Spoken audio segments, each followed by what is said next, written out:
Hi and welcome to another one of my Campervan series videos, and this is to answer a lot of questions I've had about the cost of things and actually what products I've used as well. So we're going to get stuck into it. I'm going to give you hopefully a little bit of a description of each item, a rough cost it's going to be, and enough detail that you'll be able to work out where you can buy it yourself if you don't find it in the description down below.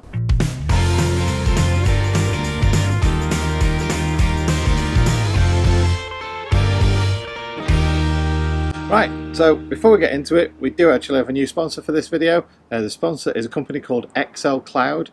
They do cloud storage, cloud backups and things like that, and I've been using them for quite a while now to store all my videos and everything, because say for example the van tour video I did, it was like 2 terabytes for all that kind of storage to make the video and put it all together.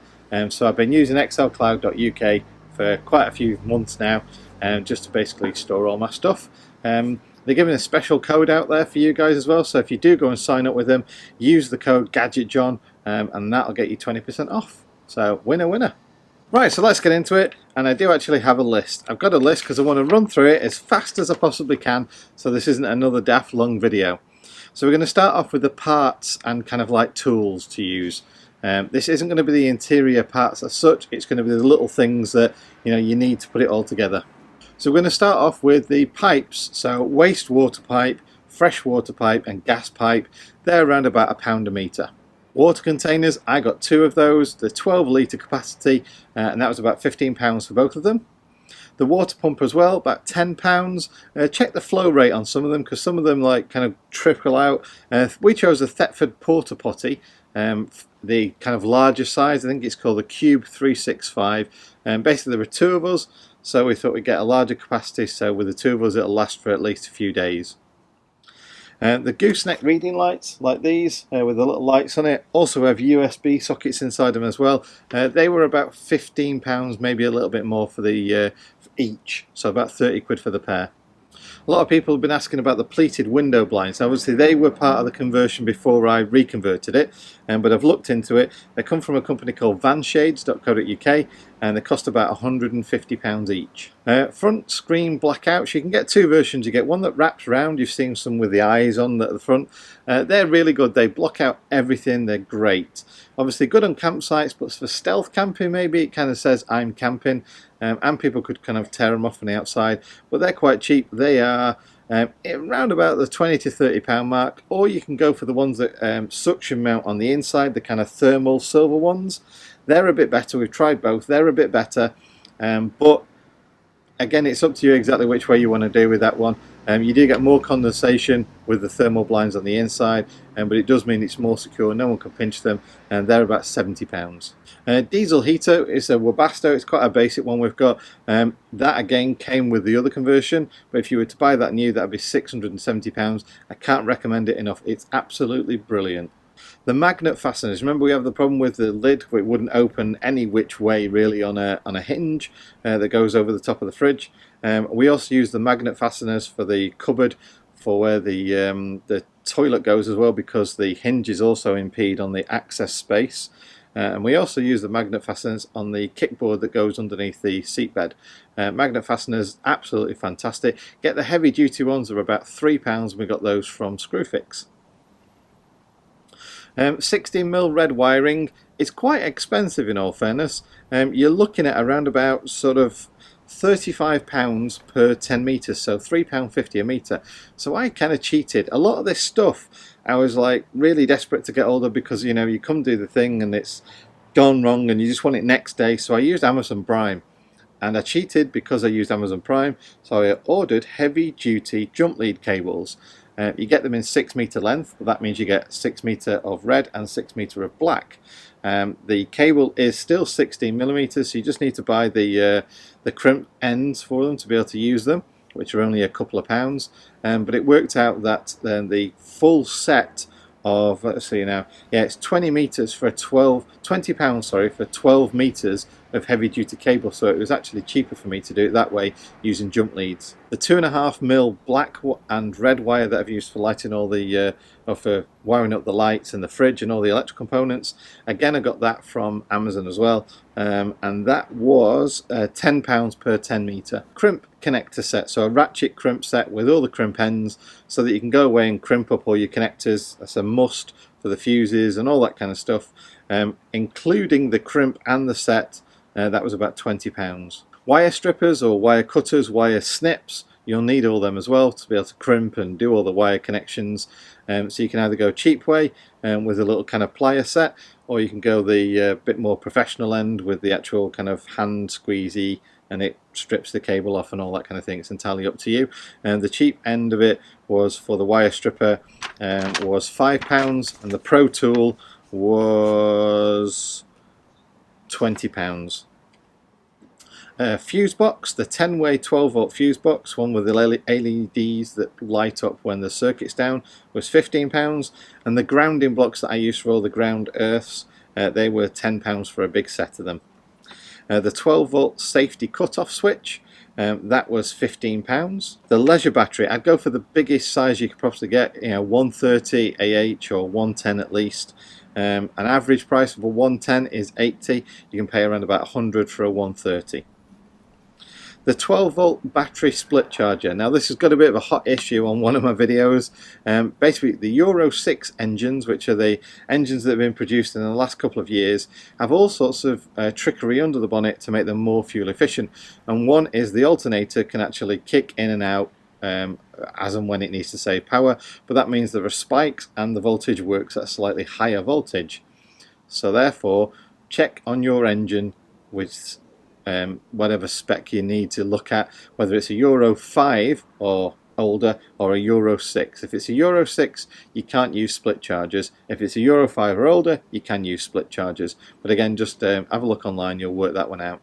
Split charger is going to be around about £30, but if you have to get a Euro 6 battery charger, that can be in excess of £200, so you really need to work that one out.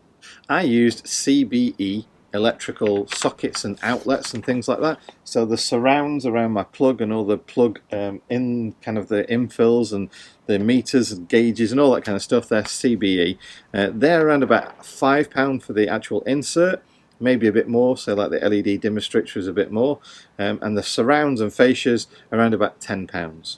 The toolkit I use is made by a company called Crescent, and it's got everything in there, so screwdrivers, a full spanner set, ratchet set, the little adapters, Torx drivers, screw ends, pliers, absolutely everything. So you've got pretty much everything ready to go then, and that's about £60. You'll need something like a plastic or a rubber mallet when you're knocking all the furniture together or just kind of tapping things in. You don't want to mark it with a normal hammer or something like that. So a plastic or rubber hammer, they're great for that. And they're roughly around about £10 to £15. I used an electric saw, as you saw from my videos. Obviously you can use a circular saw if you want to, or just a normal saw. If you want the electric saw that I used, that is made by Scorpion Power Saws, costs £50. Or say for example if you just bought a regular circular saw, it's about £40. Obviously you can then use a jigsaw on top for things like cutting the windows out, going around the furniture, making little trims and cuts everywhere. Jigsaw is around about £20. You need some zip ties and then the pads that stick on that the zip ties go through to attach things and neaten your wiring up and pipe work and stuff like that. They were around about £5 for the pack of 100 zip ties and about £5 for a pack of 100 zip tie pads as well. Modesty block or mod blocks. These are the little black blocks that you'll see everywhere. They've got two holes in one side and one hole in the other, and it allows you to connect things together like furniture, wardrobes, shelves and all that kind of stuff. They were fantastic at basically fixing everything to everything else really securely. Mod blocks are £10 for a pack of 50. Get a screw set as well, so wood screw set's the best one because obviously the majority of what you're doing with ply and everything else is wood, so you want an assortment. The smaller the screws kind of the better, because you don't want to go through all your wood and your ply, you just kind of like want to bite into it, so the smaller screw set you can, the better. Roughly speaking, I got 1,000 assorted screws, and that was £15, so you can't argue with that. So now let's move on to the interior components. So we have a SMEV dual burner with a sink, a tap, and the actual tap sort of switch, if you like, so the water switch. That all came built into our van, so we didn't actually pay for it, but if you did pay for it, dead easy to fit, and they're about £250. Then we move on to the fridge. Again, that was something in the old reconversion, so that was already in there. Didn't have to buy it on this kind of conversion that we did now. But if you were to buy it, it's a Dometic CB36 top loading fridge. They're about £800 new, but obviously you can get cheaper versions if you don't want to do top loading fridges. Now we went for obviously 240 mains electric kit as well, and you can usually buy that kit ready to go to install in your van for around about 70 quid. But don't forget, then you'll need a hookup cable, and I got a hookup cable reel to keep it all neat as well on top of that. So above the £70 for the installation kit of your your sort of consumer unit and that kind of stuff, look at another £30 for the hookup cable and the reel. The beds stroke seats, well, I got an M1 crash tested bed, and one that I felt was the best way to put up and make up the bed kind of thing. So it's a really easy operation. It's electronically controlled in mine. Watch my van tour video if you want to see more info. And it came upholstered and installed, and obviously with the crash test certificate and everything, for £13.50, and that was by Auto Glide Beds. The pop top in our van is by Hi-Lo. That's High, H-I, Low, L-O. So if you look online for high-low pop-top roof, you'll find out. Obviously that was already in the van. They installed it apparently, and it costs around about £4,800, so nearly £5,000 to get one of them. But obviously you can get them cheaper. For example, I've seen them on eBay, fitted and installed and everything, for about £1,500. Now the ply lining wall kits and the carpet and everything like that, you can get for about £150, but that was obviously already in the van when we did it. The flooring that we were supplied was cut to size.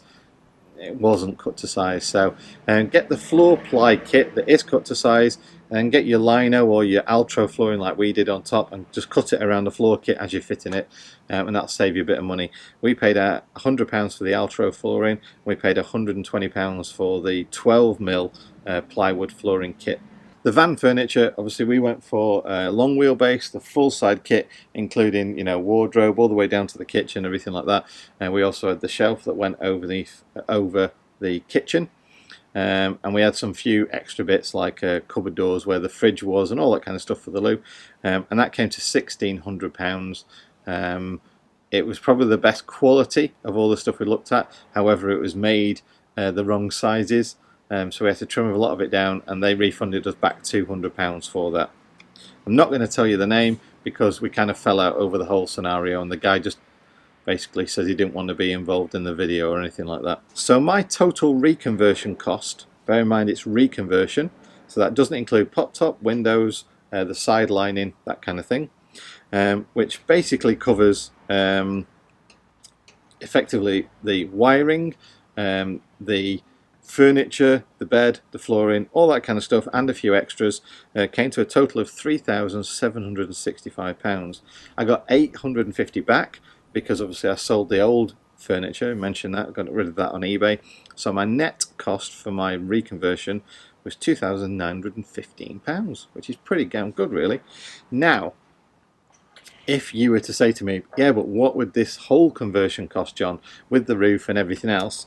Well, the whole conversion, if you were to buy, obviously the roof, the side lining, the SMEV, the fridge, and everything else, that would be around about £12,000. So if you wanted to replicate what I've got now with all the finishes, the window blinds, the windows, and everything else, it's about £12,000. Yeah, it's 12k, £12,000 for the conversion. Now, the best part about doing this conversion, like I say, has been kind of like making it and interacting with you guys and stuff like that. So don't forget, on this special video, it's being sponsored by xlcloud.uk, and they're giving you 20% off if you use the code GadgetJohn. That's no spaces, GadgetJohn, no spaces, when you go through checkout, and they do backup of your computer, automatically back up your data. You don't have to worry about it. It's just done in the background online. Or you can have cloud storage where you put data and you can share it with other people, things like that. So don't forget to check out xlcloud.uk. Now, thanks very much for watching my video. If you do have any more questions, or if I've not covered things in enough detail, then obviously do ask. But do check out the video description before you ask the question, because I've detailed all this, including links to where you can buy most of it, in the video description. So whether you're watching on a smartphone or tablet or PC, go over to the right. Along the bottom there, it'll say the video title. Go to the right of that. You'll see a little arrow, little sort of drop down arrow. Click that, and there you'll find the video description. And in there, like I say, you'll find all the details to where I've put most of this stuff and where you can buy it. So thanks very much for watching. You have happy travels and happy camping. Take care, and I'll see you on the next video. Bye.